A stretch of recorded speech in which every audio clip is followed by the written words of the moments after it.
recommend a 2012 Dodge Avenger. You have no keys. We're going to be programming a non-remote key to this right here. Pull the pin and programming. So turn the key on. You can see that our security light is right there and it's blinking. So we go to Dodge, Avenger, pin 12, can 2, on, read the pin, 9132, back out,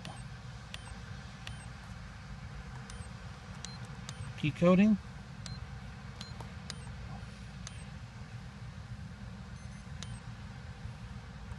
program key, enter,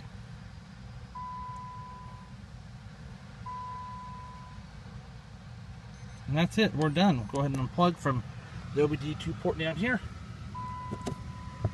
We're going to take our key out, on, watch the red light. It is out. That means everything is good.